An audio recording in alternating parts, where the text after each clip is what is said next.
As I hope is becoming clear, sculpture is an amazing instrument if you want to get your sounds moving. We've seen with the modulation possibilities with the LFOs and with the envelopes that creating dynamic animated sounds is great, but if you really want to go after that, it's the morph window and the possibilities that it provides that you really want within sculpture. And this final tip is going to look at how all of that works. First of all, it's possible to select targets around the outside of your morph square which activate these hotspots. So I've chosen this 4 option button which gives me a chance to write parameters at A, B, C and D positions. And each of these positions relates to a snapshot of values in the material dial, within the object window on the left hand side, a whole series of individual parameters that can be written.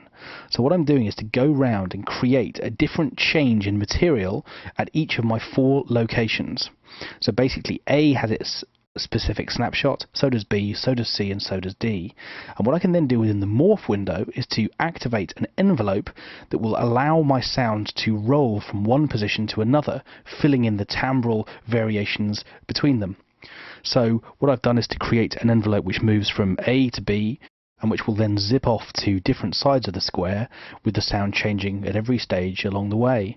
So as I move these locations, you can see them represented in the envelope window below the morph square. So as I pick an individual point, you can see that represented in the envelope window below. This is point number 1. So when I press a note,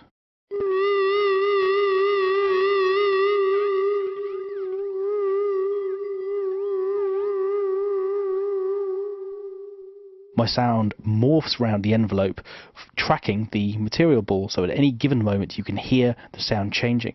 But of course, for each individual point, i.e. A, B, C and D, I can make a variety of changes. So not just the material dial can change, but a whole series of other things as well. So as I click on the different points, I'm creating changes now in the object window and within the strength of each individual object as well. So I can just go round one particular location at a time and set the parameters however I like for media loss, resolution, tension mod, you name it.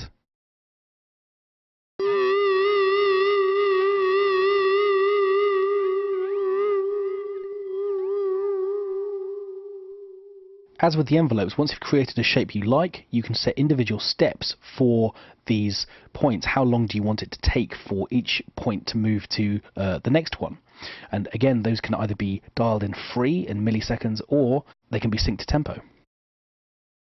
It's also possible to randomize the effect that the morph square will have. So I've set a random value here, which basically means that the parameters that we're morphing will be randomized rather than simply tracking the path that we've set for them.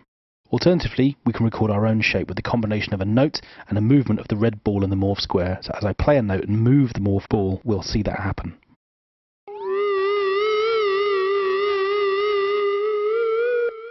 And when I finish recording, I can simply press R again, and here is the result. You can see the circular shape that I've drawn. So rather than now having a very linear shape, I can now take the individual points and drag them out so that I can place them wherever I like. And in the window above, in the material square, you can see a ghost of wherever this point is placed. Remember, I've got settings A, B, C and D, so as I move a particular point within my envelope, I can see, relative to those points, what will be happening at that moment within my envelope shape. When I let go of it, I'm in a position to go back to any of my points and make some more dramatic changes.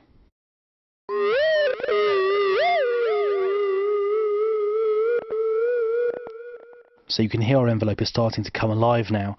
It's zipping round this circle, and at each of those points I've got more dramatic changes than simply affecting material. I can also change the depth of the morph envelope. So if I want a narrower, less dramatic response, I can create precisely that, or I can open up the envelope if I prefer to fill all corners of the square. If sound designed animated noises are what you're after, sculpture's for you.